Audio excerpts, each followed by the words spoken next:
रजीम बिस्मिल्लाहिर्रहमानिर्रहीम। सबसे पहले मैं तमाम स्टूडेंट को सलाम करता हूँ, अस्सलाम वालेकुम। तो हमने वेब डेवलपमेंट का कोर्स स्टार्ट किया हुआ था, उसमें हम CSS पढ़ रहे थे। पिछले लेक्चर में हमने CSS का इंट्रोडक्शन पढ़ा था। तो इंट्रोडक्शन और CSS के अंदर जो सिलेक्टर होते हैं वो हमने पढ़े थे। तो आज हम अपने CSS को किस तरह इस्तेमाल करते हैं, वेब डेवलपमेंट में CSS कितने किस्म की होती है, तो वो आज हम पढ़ेंगे। CSS 3 किस्म की होती है। एक होती है इंटरनल CSS, एक्सटर्नल CSS और इनलाइन CSS। तो उन तीनों को हम अपने VS कोड में चलकर पढ़ेंगे और W3 स्कूल से उसका ओवरव्यू लेते हैं। तो सबसे पहले हम W3 स्कूल पर जाते हैं, तो उधर लिखते हैं W3 स्कूल CSS। ये मैंने लिखा, तो ये मेरे पास वेबसाइट ओपन हो गई W3 स्कूल की। तो इसमें हमने इंट्रोडक्शन, सिंटैक्स और सिलेक्टर हमने पिछले लेक्चर में कवर कर लिए थे। तो आज हम पढ़ेंगे कि CSS को किस तरह हम अपने इस्तेमाल करते हैं वेब डेवलपमेंट में। तो CSS को हाउ टू ऐड CSS को इंसर्ट करने के 3 तरीके हैं: एक्सटर्नल CSS, इंटरनल CSS और इनलाइन CSS। इन तीनों को हम बारी बारी इधर से पढ़ेंगे और उसको VS कोड में प्रैक्टिकल देखेंगे। तो ये हमारे पास पहली जो है टाइप है वो है एक्सटर्नल CSS। एक्सटर्नल CSS एक स्टाइल शीट है जिसमें वेबसाइट को जो लुक है उसको चेंज करने के लिए इस्तेमाल करते हैं, और उस एक्सटर्नल CSS को एक लिंक के थ्रू एक फाइल बनाते हैं और फिर उसको लिंक करते हैं और उसमें हम स्टाइलिंग करते हैं। तो ये होती है एक्सटर्नल CSS। तो इसको हम अब इधर अपने VS कोड में चलते हैं, तो इधर आते हैं। तो हमने इधर CSS का लेक्चर का एक फोल्डर क्रिएट किया था, तो उसको अब ओपन विद कोड करते हैं। तो ये मेरे पास VS कोड ओपन हो गया। तो इधर मैंने एक सिलेक्टर डॉट HTML का, ये पहले हमने पिछले लेक्चर में पढ़ा। तो हम अब एक नई फाइल बनाएंगे। तो नई फाइल बनाते हैं और इसमें लिखते हैं लेक्चर 2 डॉट HTML। सबसे पहले HTML की फाइल में ही हमने उसको CSS करना है। तो Shift+1 दबाएंगे तो हमारे पास उसका बेसिक कोड जनरेट हो जाएगा। तो हमने इधर अब कौन सी पढ़नी है, CSS एक्सटर्नल CSS। तो एक्सटर्नल CSS को हम लिंक के थ्रू करते हैं। तो सबसे पहले मैं इधर एक हेडिंग लिख देता हूँ H1 और इसमें लिख देता हूँ this is external CSS।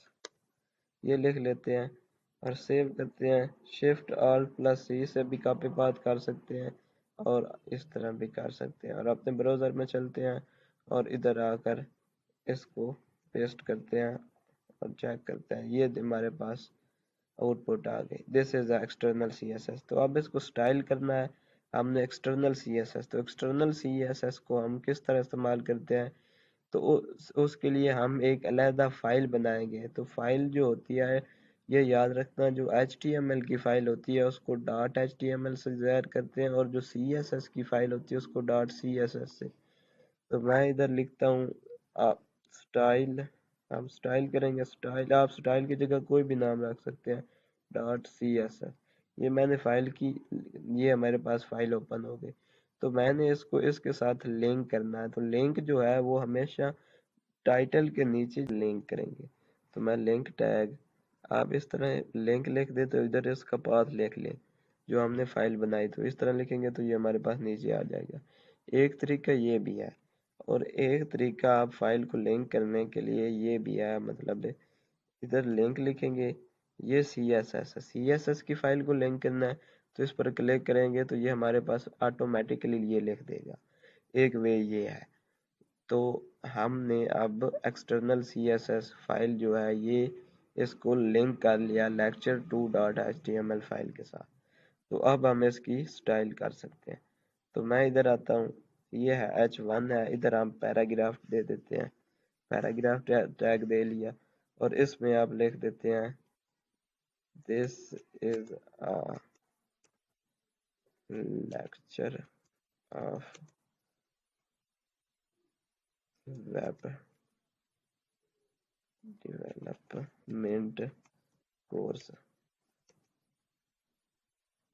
CSS here you learn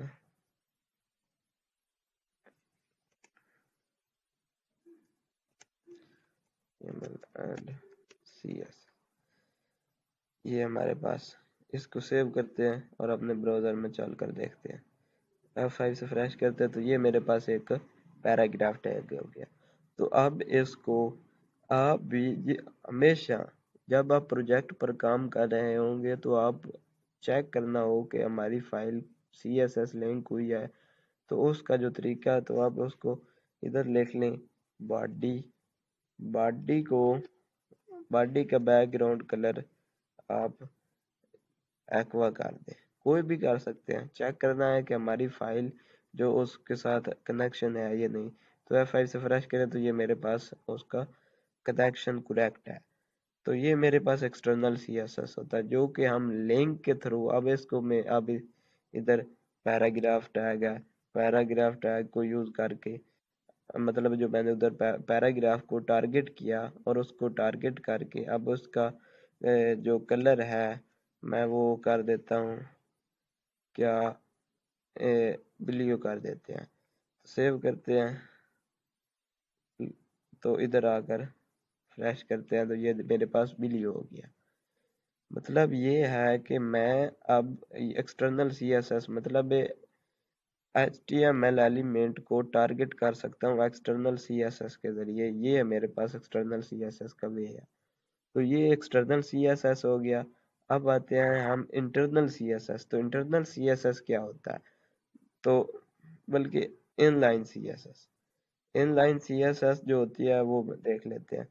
तो इधर मैं एक और पैराग्राफ टैग लेता हूँ और लिखता हूँ कि this is inline CSS here we work on inline CSS, ये लिखेंगे। और इधर पैरा इन लाइन जो CSS होती है वो लाइन के अंदर, लाइन के अंदर जो भी हम CSS करते हैं वो इन लाइन CSS होती है। और इधर हम स्टाइल टैग लिखेंगे और स्टाइल में आप इसका बैकग्राउंड कलर कर दें रेड। अब इसको सेव करते हैं और इधर आकर चेक करते हैं, ये देखो दिस इज, इसका बैकग्राउंड कलर रेड हो गया। ये ये हो गई इनलाइन CSS। और जो इनलाइन CSS है वो हमेशा प्रेफर होती है। इनलाइन CSS मतलब ये वर्क करेगी, लेकिन लेकिन प्रोजेक्ट जो बड़े हम इस्तेमाल करते हैं उनमें हमेशा एक्सटर्नल CSS इस्तेमाल होती है।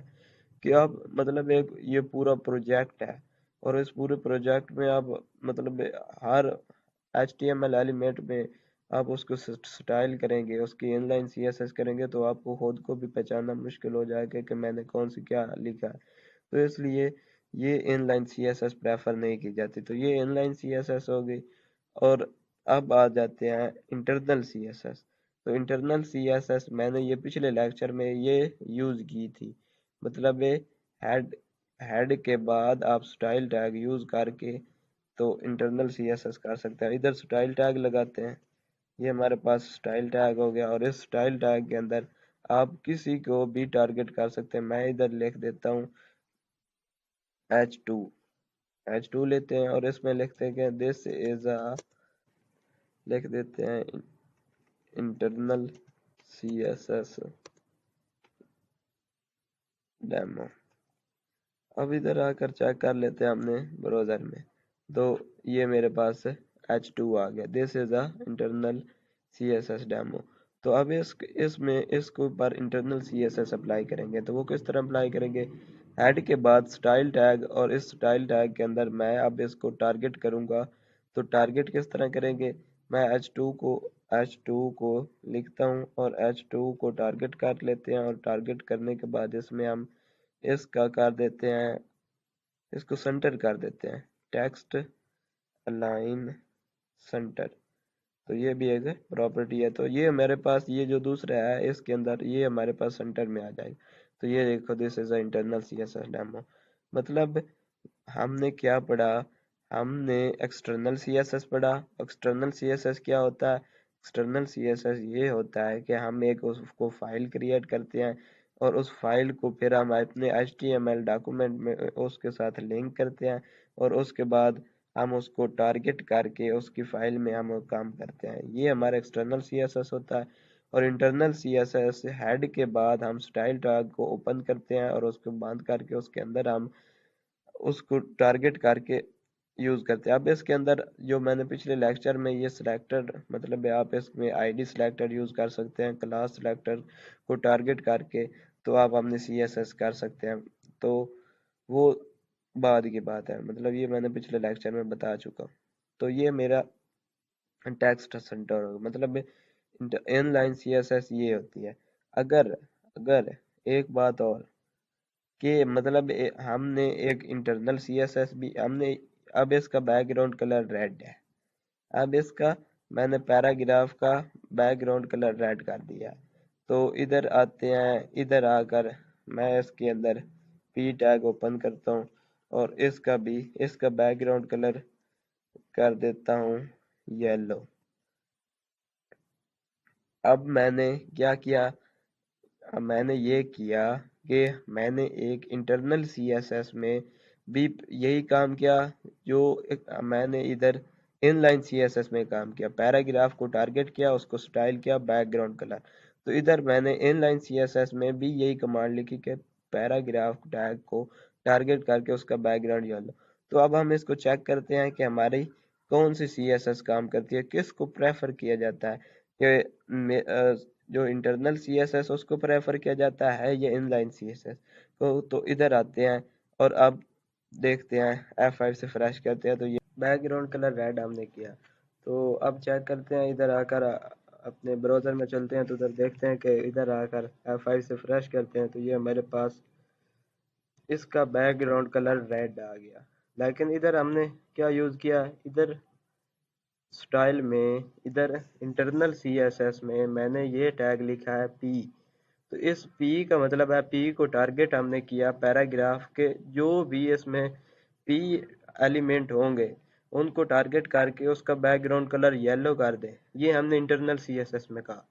लेकिन इनलाइन CSS में हमने क्या कहा कि बैकग्राउंड कलर जो ये पैराग्राफ है, ये पैराग्राफ है, तो इसका बैकग्राउंड कलर जो है वो रेड हो जाए। तो हमने ये देखना था कि इंटरनल CSS को प्रेफर दिया जाता है या इनलाइन CSS को। तो इनलाइन CSS को इधर प्रेफरेंस दी गई है क्योंकि इसका बैकग्राउंड कलर रेड रहा। हालांकि हमने पूरे पैराग्राफ में अगर एक्सटर्नल इंटरनल CSS को प्रेफरेंस दी जाती तो उसमें इसके पूरे का बैकग्राउंड कलर, पैराग्राफ जो भी टैग थे उन सब का बैकग्राउंड कलर जो था वो येलो हो जाना था। तो ये मतलब इनलाइन CSS। तो अगर अगर हमें कहीं पर ये दिखाना हो कि मतलब ये अब इनलाइन CSS नहीं बल्कि इंटरनल CSS को प्रेफरेंस दी जाए, तो उसके लिए ये एक टैग होता है इम्पोर्टेंट। तो वो इम्पोर्टेंट टैग इस तरह लिखते हैं हम, इम्पोर्टेंट।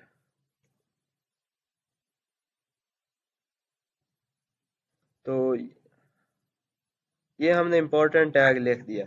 इसको सेव करते हैं और इधर आकर चेक करते हैं कि अब देखो, अब मेरे पास जो भी पैराग्राफ टैग है, जो भी पैराग्राफ टैग है उनका बैकग्राउंड कलर क्या हो गया, येलो। तो इसने अब प्रेफरेंस दे दी किसको, इंटरनल CSS को। तो इस तरह ये प्रेफरेंस दी जाती है। तो हमने अब ये पढ़ लिया कि इंटरनल CSS क्या होती है, एक्सटर्नल CSS क्या होती है और इनलाइन CSS। इनलाइन CSS ये होती है कि हम लाइन के अंदर स्टाइल टैग यूज करके उसके अंदर हम अपनी CSS स्टार्ट करते हैं। ये होती है इनलाइन CSS। इंटरनल CSS ये होती है कि हेड के बाद स्टाइल टैग को ओपन और उसके बाद उसके अंदर हम अपनी CSS स्टार्ट करते हैं, और जो एक्सटर्नल CSS होता है उसकी एक अलहदा फाइल बनाते हैं, और उस फाइल में आकर हम अपना काम करते हैं।